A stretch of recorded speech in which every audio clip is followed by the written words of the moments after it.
Hey, good morning, gentle listener. This is David Jaquest, the host of David Jaquest Unicorn Island, coming to you live at 107.9 CHIR-FM, or you can stream us on CHIR.FM.com. Very happy to be here with a very special guest. His name is Dave Dez. Please put your hands together, ladies and gentlemen. How's it going, Dave? I am doing very well, thank you. Did I say your name right? You sure did. That's excellent.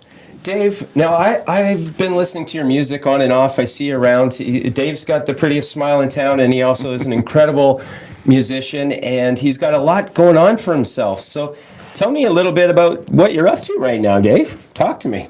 Well, I recorded over the summer 7 songs with Hound here on Salt Spring Island in his studio. It's called The Den, and it's quite an exciting time for me. It's songs that I've written only in the past year. A little over a year ago, I started writing songs. I've been a musician for many years, but not writing my own and singing my own songs. So it's a new part of me that has come out. Are these literally the first songs you've ever written, or is this part of a long process and just now you're saying, okay, I want to put some of these out? I mean, back in the 90s, I was traveling in Europe and writing a few songs there, busking. But no, since then, I've actually been the backup person, writing music, but letting other people write the lyrics and sing the songs, and I've been just singing harmonies. So other than a few songs over the years for family and friends, about family and friends, graduations and people passing on and stuff like that. No, I actually haven't written my own songs until I started playing them at the Legion and at Moby's Thursday Night Live, and it just started to catch on when I was inspired by all the people around, so many creative people around Salt Springs. So I really, it just brought something out of me. And the move here, we moved here 2 years ago, and something changed. Where were you guys living before that, and what brought you here to David Jaquest Unicorn Island? We lived on the mainland. I mean, my wife and I are originally from Quebec, but we've been out west we're certified West Coasters. We've been out here for a long, long time. And then we've been part-timers on Salt Spring for almost 10 years. And then 2 years ago, we made the big move here. And the music scene here has just been one of the reasons we moved here, actually. Just the creative energy here is huge. So, we tapped into it. We're even now today, even though I'm playing a lot locally, we spend probably 3 to 4 nights a week, or 3 to 4 performances a week. Sometimes they're during the day, just enjoying other people's music. There's just so many options, and we relish in that and go around and just appreciate all the talent here.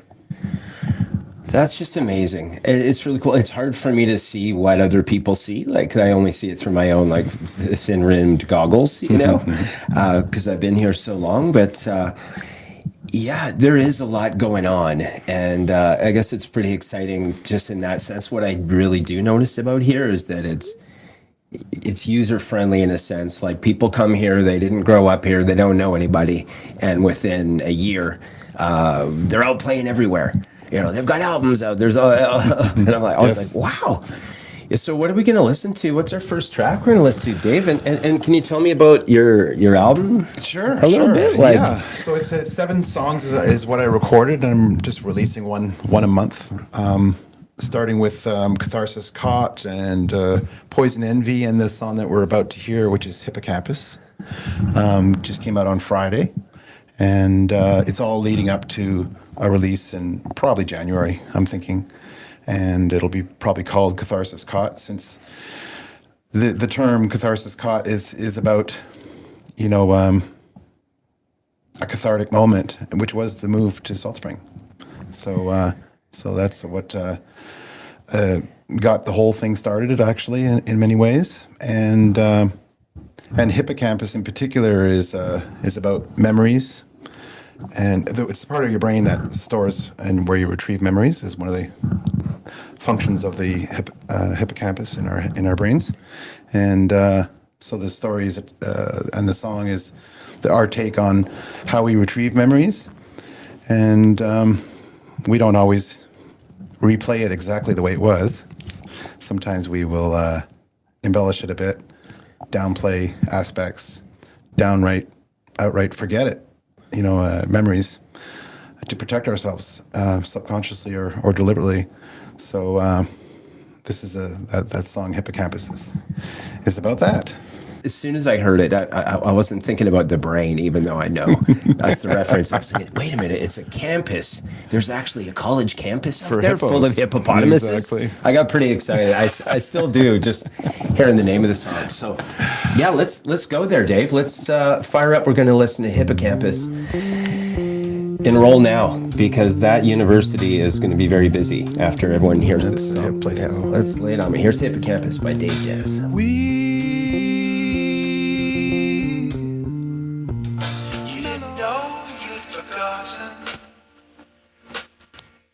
Oh, that's great. Thanks, Dave. I really like that song, Hippocampus. Yes. Enroll now. I'm going to go there and get my degree. I should have behaved better when I was in university, but hey. You will learn how to be honest with yourself at that university. Yeah, I guess so, right? So we were just watching some videos. So if you go to davedezmusic.com, you can not only hear some of these songs, there's some videos we've got up there. Tell me about the video we were just watching, Dave. Poison Envy. Poison Envy. That was a lot of fun making, and people are having a lot of fun watching it. It's the song Poison Envy is about, a side of many of ourselves that, is envious or competitive with some of the people that are closest to you in life.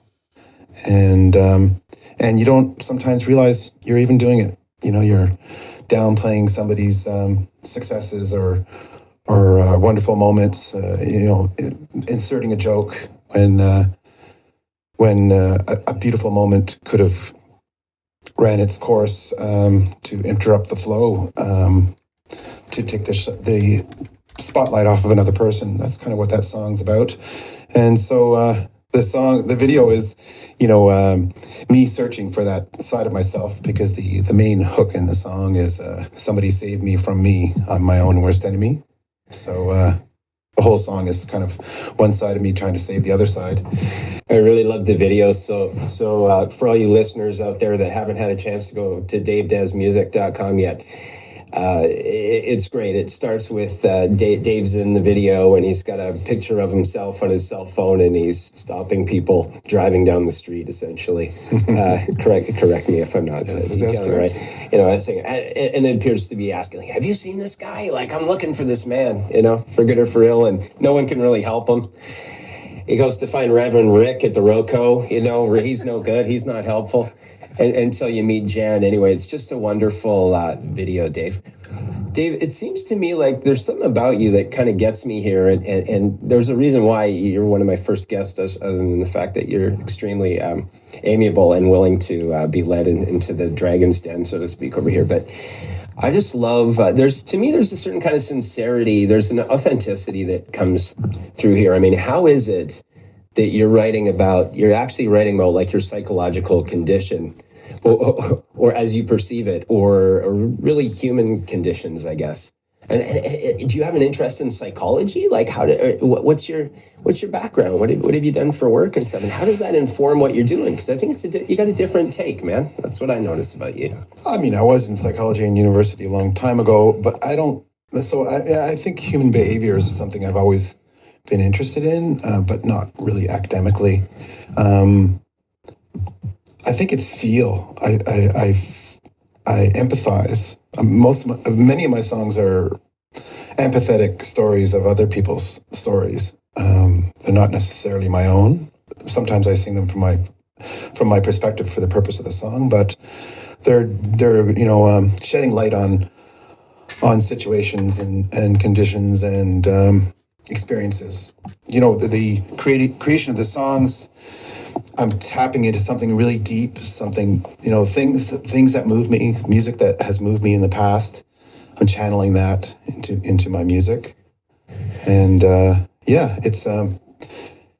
it's been an eye-opening experience for it to come out, and also I might add, it's just flowing out of me where it never did until about a year and a bit ago. I was going to ask you about that. What's that process look like for you? Like when you say, do you hit play and record? Are you getting lyrics first and writing them down and then trying to add music? Or tell me a little bit about your approach. Well, my wife and kids are laughing / rolling their eyes because I'm quite literally, backing out of conversations with people to write things into my phone of things that they said for potential music. It's been happening for a while. So yeah, little snippets of experiences, conversations, things people say very often, things I might see on TV or hear on the radio, trigger something. That might be useful for later. Is something that will resonate with me that I wrote down, or that reflects directly on an experience or an observation that I want to sing about or write a story about. I would say whether it's a guitar riff, which I'm very often doing before there's ever words, it might be that way, or the other way, where I've got some words and then I start to play some songs that might fit with those words, and then something comes up. And then I'll sometimes look back at my notes and see a trend of things and see if they can be woven together.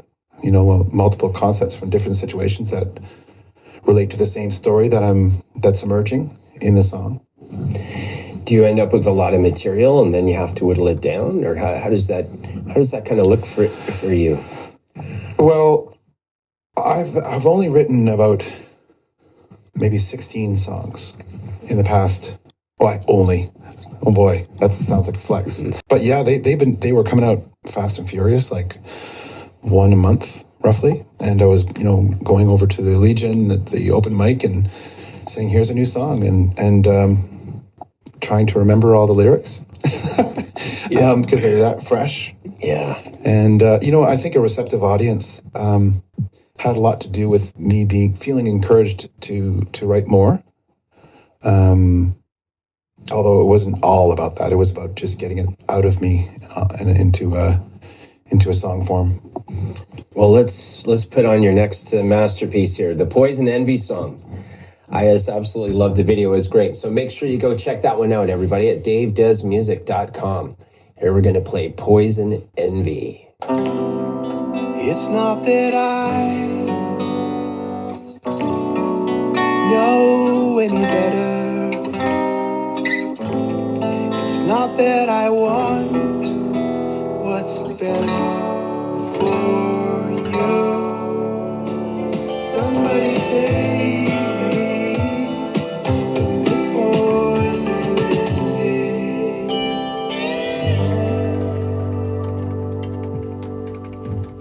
That was Dave Des, Poison Envy. I really like that song, Dave.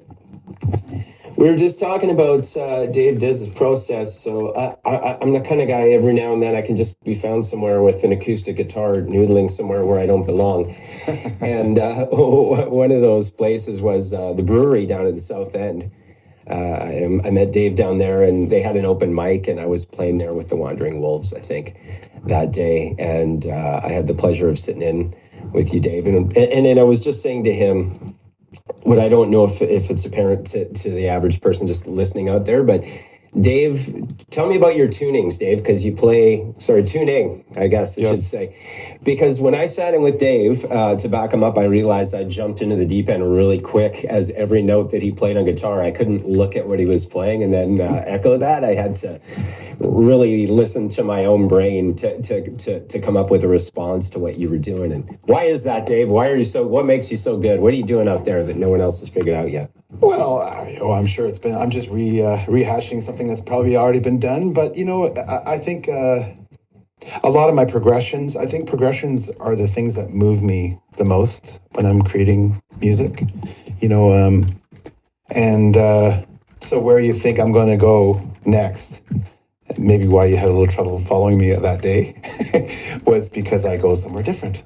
And that's, like, I think of old Peter Gabriel Genesis songs, and I mean, even just saying it, and you just give me the thumbs up, which the listeners can't hear, it's the way that makes me feel when you go in a different direction. You think you're going somewhere, and then it just takes you to another level. So I kind of try to do that with my songs. So I would say the tuning is actually not all that, other than drop C, because my whole guitar is tuned down a full tone. So it's more my choices of chords themselves and their kind of extended variations. So for non-music listeners, there's a C chord that you might learn on a guitar. Mine's just a C with a whole bunch of flowers around it. That's pretty well it. But yeah, I say the progression is probably what excites me the most when I'm creating a song, and what inspires me the most. So do you hear it coming before it's happening, and do you pick out notes on guitar? Do you find, is there a clinical side of it where you look at it like a science experiment? No, it's not scientific at all. It's a hit and miss, mainly. I'll just noodle, and all of a sudden I'm like, oh, I didn't mean to do that. That sounded kind of cool. So, a departure. And sometimes, maybe this is the clinical scientific part, but there are times where I actually go too far. Like, it's just too different. And I've done that before, where it's just, oh, okay, that's just too much of a departure. Hippocampus was one of those, actually, where I go into the, it might be true what they say, that part, which is the chorus. I felt it was too much of a departure at the time, and had to really warm up to it, because it was quite odd. But then I fortunately embraced it, and the listener, in this case, it was Hound, the producer, who was listening to me play it at Moby's, thought, I've got something there. So I appreciated that. It helped form kind of a direction for other songs as well. That's really cool, Dave. So I've been telling you this since I first met you, and I don't know. When I listen to Dave's music, the thing that really jumps out to me about it, and I've said this to you, David, is just authenticity. Something about it really comes off to me as authentic. It's only you. When I hear you singing, I don't hear the influence of all the 30 records that you just last listened to, although I'm sure they're there. What have you been listening to? Radiohead is my number one favorite band of all time. They're just everything about Radiohead inspires me. That's amazing. I wish we could grab some of their music. Maybe during the next song, we'll see if we can find something you really like. I was telling Dave before the program that I've listened to his music more than anyone else's from Salt Spring in probably 30 years because of his awesome marketing process through it. It was almost like choose your own adventure. I've never had the luxury of being able to do this, but I think he sent me like 18 songs or something. Said pick the best. What should I record? Is that right, Dave? Tell me all about that. Well, in the beginning, and this is working with Hound, although this was, I guess, my idea, and Hound approved of it, was the basically I had all these songs, and it's hard to be objective, about what songs, will resonate with people. I've got my favorites, but I didn't want to just go that route. So I actually we used SurveyMonkey, and I basically sent a link to a bunch of people. I tried to make a good balance of musicians and non-musicians, because it's really important, maybe even more important non-musicians actually, but I still, had to, because I knew a lot of musicians like you, I sent it to them and said, here are the 17 songs. It was just me and my guitar. And I said, pick your favorites, pick your what 7 songs you think should be on there, and which song you think is your favorite, I think is what I said. That was the toughest part of it. There were so many that I was like, okay, this one's good, but how do I tell, is it better than that one? But that was a really cool process. And it was interesting because I was hoping there would be a clear trend. There were some, but people had their favorites all over the map. Which is, I guess, a positive sign. It was a little harder in our final decisions, which Hound and I made. But we felt that this 7 songs that we picked were kind of different from each other. And we took out the songs that people liked, but they were maybe similar to some of the songs that we selected.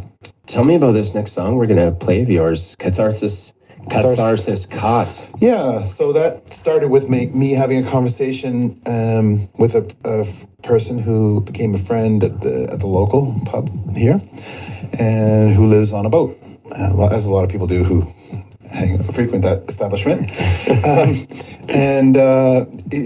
So I kind of took that story that she had, and the theme of the song is, and it was the case with this particular person, she wanted to move out of the city and come to Salt Spring, and people were like, "Oh, stay here, be miserable with us. We don't want to see you succeed." A little bit of poison envy in there, actually. So you have to follow your heart sometimes and go with what you feel is right for you and your situation. So this person chose to do that, and this song is. Even though some of the lyrics I actually used to have in it, I don't have it in there, but it's sort of like basically the message is, I don't care what you say, I'm going to do what I think is right. And that's the main element of this song, is to follow your heart. I love it. And the video's great. You can watch it on davedesmusic.com. Catharsis Caught, ladies and gentlemen. Let's get a little taste of this. I'm on my boat to nowhere fast. Sail on to bluer waters.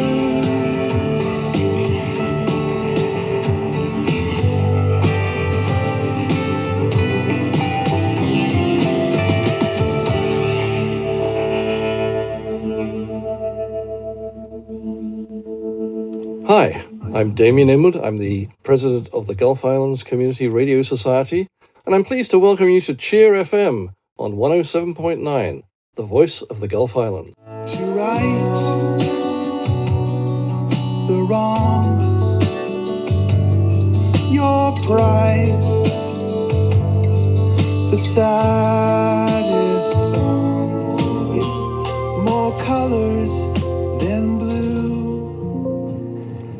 That was More Than Blue by Dave Des. I was annoyed. We wanted to talk before that, but I'm still learning the ropes here. Tell me about that song, Dave.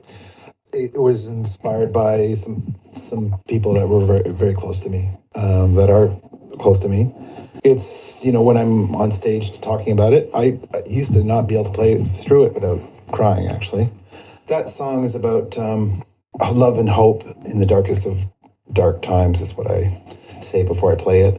And that's kind of what the message is, if you're feeling very depressed to the point of feeling like you only have one tragic and final option to choose from, that there's love, and in this song and in my story, there's love for this person and support available for them if they choose it. And are open to it. So that's what the theme, as heavy as it is, I like to lean on the hope aspect of this song. That's nice. One thing that's great, David. One thing I know I've been talking to you about all day, but I can't remember what's been said on the air and what's not. But when I listen to music, I just feel that there's something very personal about it. It's not something that anybody could have phoned in. It's obvious to me. Even if you feel you're at the beginning of your songwriter's journey, it's obvious to me you've done years of hard work.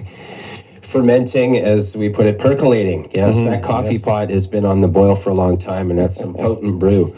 And I really appreciate you coming in today to play some of your music and tell me about your process. And what else have you got coming up in the next little while? You've got a great band too. Tell me about who you're playing with and Well, what's on the horizon. so in the recordings, Hound, which is Justin Kelly, he plays drums and electric guitar on the track. It's just what he did is just magic.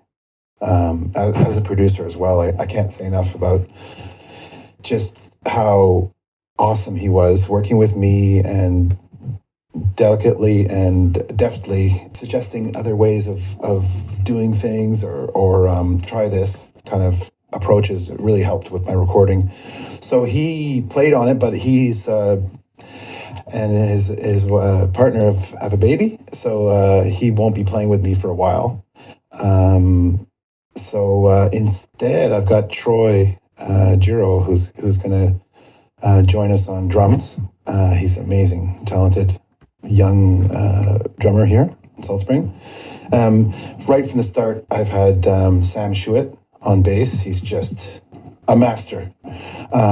Just his feel is exceptional, and Simon Millard on the recordings plays keys, so synthesizer, all sorts of different beautiful sounds on the recording.